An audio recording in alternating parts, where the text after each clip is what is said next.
옛 속담 중에 이런 말이 있습니다. 재미 끝에 쉬 쓴다. 여러분 들어보셨나요? 재미 끝에 쉬 싼다가 아니라 쉬 쓴다입니다.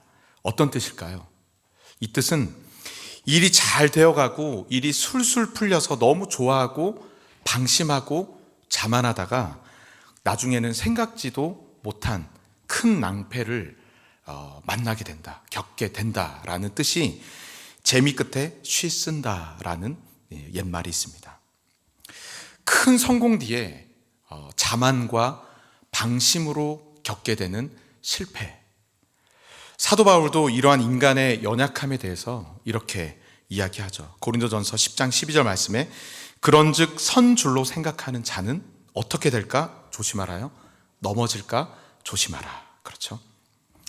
오늘 본문인 이 8장, 여호수아서 8장이 포함된 6장, 7장, 8장에 이스라엘 백성들이 바로 이런 상황인 것 같습니다. 출애굽 이후에 드디어 하나님의 약속의 땅 가나안에 첫 발을 내디딘 이 이스라엘 백성들. 하지만 그들을 기다리고 있는, 그들을 막고 있는 첫 관문은 바로 여리고성이었습니다. 여리고성. 긴 시간 광야를 돌다 온 이스라엘 백성들 눈앞에 이 여리고성은 그야말로 난공불락. 그렇죠? 지금 자신들의 모습을 보았을 때 이 객관적인 전력으로 비교해 봤을 때 공격하기 어려울 뿐만 아니라, 불가능할 뿐만 아니라 절대로 함락시킬 수 없는 그런 대상이 바로 여리고성이었죠. 그런데 여러분 결과는 어떻습니까? 우리가 너무나도 잘 알고 있죠. 여리고성 전투에서 이스라엘 백성들은 참 말로 설명할 수 없는 그런 기적과 같은 승리를 거두게 됩니다. 피를 흘리면서 칼과 단창으로 싸우는 그런 싸움이 아니라 걷기만 하고 외침으로 이기는 그런 싸움 말이죠. 그런데 여기서 중요한 것이 있죠. 그냥 걷고 그냥 외친 것이 아니라 하나님의 말씀에 순종하여서입니다. 너희들은 그냥 걷기만 하라. 마지막 날 너희들은 외치라라는 하나님의 말씀에 순종하여 그들이 걷고 그들이 외칠 때 난공불락의 이 여리고성이 하나도 남김없이 와르르르르 무너지는 그런 기적과 같은 승리, 하나님의 승리를 그들이 경험하게 되는 것이죠. 이러한 큰 승리 뒤에 이스라엘 백성들은 얼마나 여러분 기뻤겠습니까? 기쁘다라는 것으로 모자르죠. 그렇죠? 기세가 등등하여 사기 충전하여서 그들의 기세가 하늘을 찌를 듯 했을 것입니다. 여리고성을 무너뜨렸다니. 그런 그들 앞에 두 번째 관문인 오늘 본문의 이 아이성.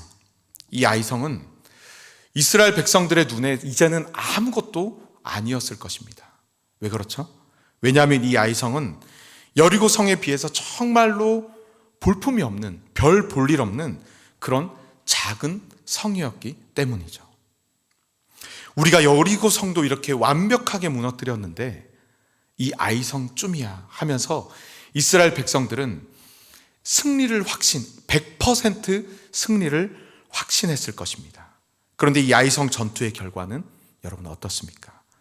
전혀 예상치 못한 완벽한 패배였습니다. 최정예 부대 3,000명을 동원해서 갔는데 성문 안에 한 발자국도 들어가지 못하고 퇴각해버린 그런 실패, 그런 패배의 전쟁이었죠. 여러분 큰 승리 뒤에 예기치 못한 이스라엘 백성들의 이 패배, 이로 인해 이스라엘 백성들은 큰 충격을 받았는데 그 충격에 대해서 성경은 이렇게 이야기합니다. 여호수아 7장 5절 말씀을 우리 함께 읽어보도록 하겠습니다. 여호수아서 7장 5절 말씀입니다. 시작. 아이 사람이 그들을 36명을 쳐 죽이고 성문 앞에서부터 스바림까지 쫓아가 내려가는 비탈에서 쳤으므로 백성의 마음에 녹아 물같이 된지라. 아멘.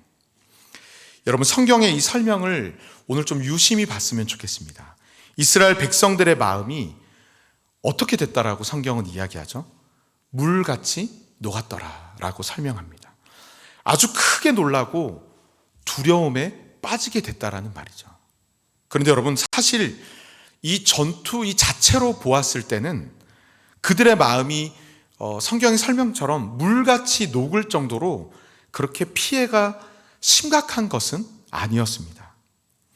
모든 인원이, 이스라엘 모든 남자가 다 총동원된 전면전이 아니라 그 중에서 3,000명만 뽑아서 전쟁했던 소규모 전투였고, 또 3,000명 중에 말씀을 보면 36명만의 전사자가 난 그런 전사자만 나왔을 뿐이죠. 아주 사실은 피해는 미비했습니다. 36명. 그럼에도 불구하고 그들이 이토록 크게 놀라며 두려워하였던 것, 마음이 물같이 녹았더라라고 이야기한 것은 단순히 이 전투에서 패배한 것만을 이야기한 것은 아니었겠죠. 무엇이었을까요? 그것은 바로 이제껏 그들과 함께 하시고 또 그들을 도우셨던 하나님께서는 이번 전쟁에서는 함께 하지 않으시고 그들을 돕지 않으셨다라는 그 사실 때문에 그들의 마음이 물과 같이 녹았더라. 물같이 녹게 된 것입니다. 여러분, 이 마음이 물같이 녹았다라는 이 표현이 이 7장에 처음 등장한 것이 아닙니다. 어디에 또 등장하냐면 여호수아서 2장 말씀을 보면 가나안 족속들이 이스라엘 백성들이 자신들에게로 다가온다라는 소식을 듣고, 그 소식을 듣고 이스라엘 백성을 바라보면서 가나안 족속들의 마음이 물같이 녹았더라라고 성경은 기록하고 있습니다. 그리고 오늘 본문에서는 이번에는 이스라엘 백성들이 가나안 족속들로 인해서 마음이 녹았더라라고 성경은 기록하고 있는 것이죠. 여러분, 이 2장과 7장에 나오는 마음이 물같이 녹았더라, 이 두 가지의 선명한 차이점을 여러분 보시겠습니까? 발견하셨습니까? 이스라엘 백성들 앞에서 세상이 벌벌 떨고 있는 장면과 반대로 세상 앞에서 벌벌 떨고 있는 이스라엘 백성들, 물과 같이 녹아버린 그들의 모습들. 여러분, 이 완전히 180도 다른 이 장면, 두 장면, 차이점은 무엇입니까? 그 원인이 여러분 무엇이었을까요? 그것은 지금 그들이 무엇을 붙잡고 있나, 그들이 무엇을 붙들고 있나, 바로 그 차이점입니다. 가나안 입성을 앞둔 그들의 손에는, 이스라엘 백성들의 손에는 사실 아무것도 없죠. 광야에서 긴 시간을 보내고 왔던 그들이었기 때문에 그들의 손에는 아무것도, 내세울 것이 아무것도 없었습니다. 빵빵한 재정도, 군수물자도 없었을 뿐더러 강한 군사력도, 전쟁의 경험도 전무했습니다. 그들이 가지고 있는 것은 아무것도 없었죠. 하지만 그들이 확실하게 붙잡고 그들이 확실하게 붙들고 있는 것이 유일한 한 가지가 있었습니다. 아무것도 없었지만 그들은 하나님을 붙들고 있었습니다. 40년의 광야 생활이 비록 너무 힘들고 고단했지만 그들은 그 시간들을 통해 철저히 깨달은 것 한 가지가 있었습니다. 하나님이 아니면 우리는 살 수 없다. 그렇죠? 하나님만 붙잡을 때 우리는 살 수 있다. 바로 그것을 이스라엘 백성들은 깨달았던 것이죠. 그것을 배울 수 있었던 것이죠. 그러한 믿음으로 그런 하나님만 꼭 잡고 나아갈 때 그 상대가 여리고 성이라고 할지라도 그들은 당당할 수 있었고, 그런 그들 앞에 세상은 벌벌 떨게 되었던 것이죠. 세상이 그들 앞에 마음이 물과 같이 녹아질 수 있었던 것입니다. 하지만 여러분, 지금은 어떻습니까? 6장, 7장, 8장에 나오는 이스라엘 백성들의 마음은 어떻습니까? 그들은 자기 자신들도 모르게 그들이 손에 쥐고 있었던 것은 하나님이 아니었다라는 것입니다. 큰 승리 뒤에, 여리고성 전쟁에서의 큰 승리 뒤에 우리가 무엇을 할 수 있겠구나라는 그런 자신감, 짜릿한 이 승리의 경험, 그리고 취하게 된 화려한 이 전리품들, 이런 것들이 그들의 손에 하나 둘 쥐어지게 되면서 자신들도 모르게 꼭 쥐고 있었던 하나님은 스르륵 놓아버리게 되고 만 것이죠. 하나님이 점점 흐릿해지게 된 것입니다. 이로 인해서 그들은 하나님의 말씀에 순종하여서 움직인 것이 아니라 그냥 자신들의 계산대로 아이성에 올라갔으며 전리품에 눈이 멀어 그것을 몰래 취하게 되는 아간의 죄라고 나오지만 사실은 이스라엘 전체의 마음과 죄를 표현하게 되죠. 그런 죄를 이스라엘 백성들은 범하게 됩니다. 그 결과 이제 반대로 이전에는 세상이 그들 앞에 마음이 물과 같이 녹았다면 이제는 그 반대로 그들이 세상 앞에 벌벌 떨며 그 마음이 물과 같이 녹아지게 된 것입니다. 사랑하는 성도 여러분, 진정한 승자는, 진정한 강자는 비록 가진 것이 없고 또 비록 내세울 것이 없다 할지라도 딱 한 가지, 유일한 한 가지, 하나님만 붙잡는 인생인 줄 믿습니다. 저와 여러분들이 그런 삶이 되기를 간절히 바랍니다. 세상의 다른 것들을 손에 움켜쥐는 것이 아니라 오늘도 오직 하나님만을 붙잡을 때 내가 살 수 있다. 하나님만 있으면 됩니다. 하나님만 붙잡고 살아감으로써 세상 앞에서 물과 같이 녹는 그런 허무한 인생이 아니라 세상이 우리를 보며 벌벌 떠는, 세상이 우리 앞에서 물과 같이 녹아질 수 있는 그런 복된 저와 여러분들의 삶이 되기를 간절히 바랍니다. 그것은 유일한 한 가지입니다. 하나님만을 붙잡고 있느냐 아니냐입니다. 마음이 물과 같이 녹아 잔뜩 지금 실패 뒤에 움츠려 있는 이스라엘 백성들, 여러분, 하나님께서는 그런 이스라엘 백성들을 내버려 두지 않으시고 다시 그들에게 찾아오셔서 말씀하십니다.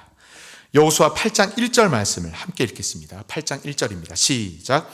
여호와께서 여호수아에게 이르시되 두려워하지 말라, 놀라지 말라. 군사를 다 거느리고 일어나 아이로 올라가 보라. 내가 아이 왕과 그의 백성과 그의 성읍과 그의 땅을 다 내 손에 넘겨 주었으니. 아멘. 하나님께서 뭐라고 말씀하시죠? 실패 가운데 좌절하고 있는 그들에게 두려워하지 말라, 놀라지 말라. 너희들은 다시 올라가라. 내가 넘겨주겠다라고 말씀하십니다. 여러분, 정말 우리가 믿는 하나님, 너무나도 좋으신 하나님이시지 않습니까? 실패와 패배의 그 쓰디쓴 절망 속에 좌절하면서 자신감을 상실한 그들에게 하나님께서는 먼저 다가가셔서 손 내밀어 그들을 붙잡아 주시며 그들을 일으켜 세워 주십니다. 오늘 우리의 삶에도 통일하게 하나님 역사하여 주시는 줄 믿습니다. 그리고 말씀하시죠. 너는 두려워하지 말라. 너는 올라가라 라고 말씀하십니다. 여러분, 사실 이 가나안 전쟁, 이 전쟁은 이스라엘 백성들이 가나안을 정복하는 전쟁이 아니었습니다. 가나안 정복 전쟁이라고 되어 있지만 본질은 그 전쟁이 아닙니다. 하나님의 백성이 하나님의 말씀에 얼마나 순종하냐 그렇지 않느냐, 바로 순종의 전쟁, 순종의 테스트였습니다. 1절 마지막에 보면 왕과 그의 백성과 그의 성읍과 그의 땅을 다 내 손에 넘겨 주었으니 라고 되어 있죠. 과거형으로 되어 있습니다. 이미 가나안은 하나님께서 이스라엘 백성들에게 주시기로 이미 약속된 그 땅이었기 때문에, 이미 약속된 약속이었기 때문에 그것은, 그 결과는 변하지 않습니다. 문제는 약속의 땅 가나안을 차지하는 이 이스라엘 백성들이 얼마나 하나님의 말씀에 순종하냐 그렇지 않냐. 이 가나안 전쟁은 바로 이 순종에 달려있는 전쟁이었습니다. 여호수아는 아침에 일찍 일어나 하나님의 말씀에 순종하여서 백성들 앞에 서서 그들을 이끌고 하나님의 명령하신 그대로 전투에 임합니다. 아이성 군사들이 복병이 있는 줄도 모른 채 성벽을 활짝 열어놓고 이스라엘을 추격하게 되죠. 그때 매복하고 있던 그 이스라엘 백성들에게 하나님께서 그들에게, 여호수아에게 다시 말씀하여 주십니다. 18절 말씀입니다. 함께 읽겠습니다. 18절입니다. 시작. 여호와께서 여호수아에게 이르시되 내 손에 잡은 단창을 들어 아이를 가리키라. 내가 이 성읍을 내 손에 넘겨주리라. 여호수아가 그의 손에 잡은 단창을 들어 그 성읍을 가리키니. 아멘. 하나님께서는 여호수아에게 말씀하시죠. 손에 잡은 단창을 들어서 너는 신호해라 라고 말씀하십니다. 그 명령을 따라 여호수아는 단창을 든 손을 높이 들어 올렸고 그 신호에 따라 이스라엘 백성들은 성 안으로 들어갑니다. 그리고 마침내 그 결과는 어떻죠? 아이성을 점령하게 됩니다. 실패의 아픔과 상처였던 이 아이성을 마침내 함락시키고 다시 한번 승리의 기쁨을 그들이 누리게 된 것입니다. 그런데 여러분, 이렇게 마무리될 것 같았던 이 전쟁의 아주 이 스펙타클한 이 스토리 뒤에 하나의 굉장히 의미심장한 한 구절이 등장하게 됩니다. 나오고 있습니다. 우리 26절 말씀을 함께 읽겠습니다. 26절입니다. 시작. 아이 주민들을 진멸하여 바치기까지 여호수아가 단창을 잡아 든 손을 거두지 아니하였고. 아멘. 어떻게 하죠? 어떤 설명이 덧붙여지죠? 여호수아가 이 전쟁이 완전히 끝날 때까지, 완전히 전멸되고 진멸되기까지, 그 전까지 단창을 잡은 그 손을 내리지 않았다라고 성경은 이미 이 전쟁에서 이겼다라고 끝나 있는데 그 뒤에 강조해서 이것을 덧붙여서 설명하고 있습니다. 무엇을 이야기합니까? 이 전쟁의 이야기를 정리하면서 땅땅땅 한 가지 강조하며 마무리하는 것이죠. 이 전쟁에서 승리할 수 있었던 진짜 이유가 무엇인지를 다시 한번 이야기하는 것입니다. 혹시 여러분 여호수아가 단창을 들고 서 있는, 끝까지 들고 서 있는 모습을 보며 자연스럽게 떠올릴 수 있는 그런 장면이 있지 않습니까? 바로 출애굽기 17장에 나오는 모세 시대에 이스라엘과 아말렉과의 전투가 떠오를 수 있는 것이죠. 여호수아가 초년병 시절에 지도자는 그때 당시 모세였습니다. 그렇죠? 그때 모세가 여호수아에게 아말렉과의 전쟁을 앞두고 이 여호수아에게 너가 선봉에 서라라고 이야기하면서 맡기면서 이렇게 이야기합니다. 출애굽기 17장 9절에서 11절을 제가 읽겠습니다. 모세가 여호수아에게 이르되 우리를 위하여서 사람들을 택하여 나아가서 아말렉과 싸우라. 내가 하나님의 지팡이를 손에 잡고 산 꼭대기에 서리라. 여호수아가 모세의 말대로 행하여 아말렉과 싸우고 모세와 아론과 훌은 산 꼭대기에 올라가서 모세가 손을 들면 이스라엘이 이기고 손을 내리면 아말렉이 이기더니. 아멘. 너무나도 잘 알고 있는 장면이죠. 그렇죠? 모세의 손이 올라가면 이스라엘 백성들이 어떻게 하고요? 이기고, 모세가 피곤해서 손이 내려오면 아말렉이 이기게 됩니다. 그래서 아론과 훌이 양쪽에 모세의 손을 붙잡아서 그의 손이 내려오지 않게 하자. 기도의 손이 높이 들려있자 그들은 전쟁에서 승리할 수 있었습니다. 아마도 여러분 오늘 본문에서 여호수아는 하나님의 명령을 따라 단창을 든 그 손을 높이 들면서 그때 나의 스승 모세가 기도하던 그 손이 여호수아는 기억이 났을 것입니다. 그 전쟁에서의 승리는 자신이 비록 선봉에 섰지만 자신이 잘 싸워서가 아니라 모세의 손이, 기도의 손이 떨어지지 않음으로 인해서 이 전쟁에서 승리했다라는 것을 여호수아는 누구보다도 잘 알고 있었을 것입니다. 그래서 오늘 이 여호수아도 아이성의 전투가 계속되는 동안 그가 들었던 단창을 한시도 내리지 않고 계속해서 하나님 앞에서 이스라엘의 승리를 위해 그가 기도하고 또 기도했던 것입니다. 아이성 전쟁에는 분명히 다시 나아간 전쟁에는 3,000명이 아니라 모든 이스라엘 백성들이 다 동원이 되었었고 또 매복이라는 훌륭한 작전이 있었고 여호수아의 신호와 명령에 따라 군사들이 일사불란하게 잘 움직여준 것도 승리의 요인이 될 수 있었겠지만 가장 결정적인 승리의 요인은 바로 이것이었습니다. 단창을 잡아든 손, 하나님을 향하여서 든 손, 이 기도의 손이 하나님을 향한 간절한 기도가 끊이지 않는 그 기도가 이스라엘 백성들을 승리하게 한 줄 믿습니다. 사랑하는 성도 여러분, 오늘을 살아가는 우리의 삶 속에서도, 우리의 가정과 우리의 교회와 우리의 일터에서도 수많은 영적 전쟁들이 벌어지고 있습니다. 그리고 우리는 그 전쟁 안에서 많은 위험을 또 어려움을 맞기도 하고, 오늘 이스라엘 백성들처럼 때로는 실수와 실패를 경험할 때도 있습니다. 주저앉을 때가 있습니다. 하지만 여러분, 그럴 때에도 우리가 다시 일어날 수 있고 다시 세상을 향해 나아갈 수 있는 힘은, 그 유일한 원동력, 그 힘은 무엇입니까? 모세의 기도의 손, 여호수아의 기도의 손과 같이 오늘 우리도 하나님을 향하여서 손을 높이 들며 나아갈 때, 하나님을 향하여서 기도하며 나아갈 때 우리도 승리하게 되는 줄 믿습니다. 이런 말이 있습니다. 내가 행하면 내가 일할 뿐이지만 내가 기도하면 하나님이 일하신다. 우리의 보잘것없는 작은 손이지만 이 손을 하나님께로 향하여서 우리의 손을 들며 나아갈 때 하나님의 승리를 경험케 하는 능력의 손이 되는 줄 믿습니다.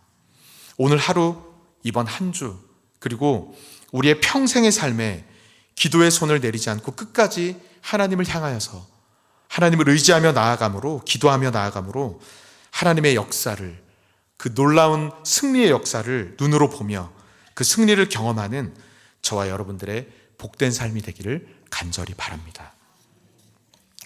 말씀을 마무리합니다. 오늘 이스라엘 백성들이 실패를 극복하고 다시 승리할 수 있었던 그 힘과 원동력은 여러분 무엇이었습니까? 그것은 하나님만 붙잡는 것, 그리고 하나님 말씀에 순종하는 것과 하나님을 향한 기도였습니다.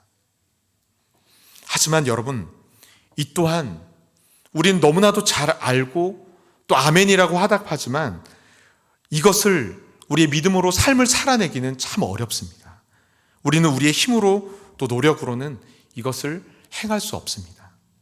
우리의 의지와 우리의 노력에는 한계가 있습니다. 하늘을 향해 든 우리의 손이 떨어지지 않게 누군가 우리를 붙잡아 줘야 합니다. 누구십니까?